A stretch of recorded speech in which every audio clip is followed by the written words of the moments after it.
Focus है कि गरीब, युवा, अन्नदाता और महिला, इस पे प्रधानमंत्री जी का विशेष फोकस पहले रहा है। और इस सब को ध्यान में रख करके हमारी वित्त मंत्री आदरणीय निर्मला सीतारमण जी ने जो बजट लेकर के आई है, उसमें विशेष रूप से कृषि का क्षेत्र हो, एमएसएमई का क्षेत्र हो और निवेश और निर्यात, इन चारों चीजों को फोकस करके इस बजट को हम सब लेकर के आए हैं। और इस बजट का कहीं ना कहीं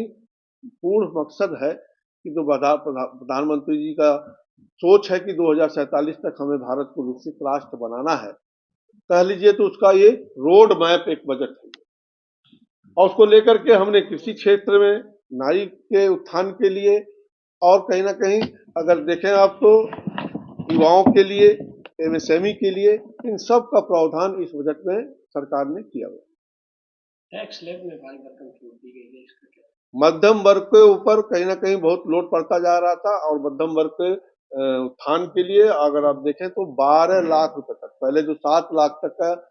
टैक्स स्लैब में छूट था, अब उसको बढ़ा करके 12 लाख किया गया है। यहाँ तक कि जो हमारे सर्विस क्लास के लोग हैं उनका स्टैंडर्ड डिडक्शन घटा के अगर देखेंगे तो 12,75,000 की छूट सरकार ने किया है, जिससे कहीं ना कहीं आज मध्यम वर्ग के लोगों को काफी लाभ इसका पहुंचेगा। महंगाई को लेकर विपक्ष का हमला है, देखिए महंगाई का जहां तक सवाल है, अगर उठाकर अगर देखेंगे आप इन्फ्लेशन रेट अगर आप देखिए इस समय तो आपका 4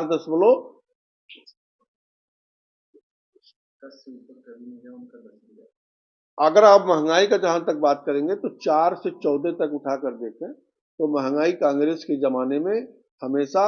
डबल डिजिट पर रही है, 8 से लेकर 10% तक महंगाई दर रही है। और अगर 14 से आप अगर 24 तक उठाकर देखेंगे तो बीच में एक कोविड का काल आया था जब एक मरतबा हमारी महंगाई दर 8 पहुंच गई थी। नहीं तो आप एवरेज देखेंगे अगर जो आरबीआई महंगाई का एक मानक तय करता है 4+-2, अगर आप देखें तो 4 से 6 के बीच में हमेशा महंगाई दर हमारी सरकार में रही है।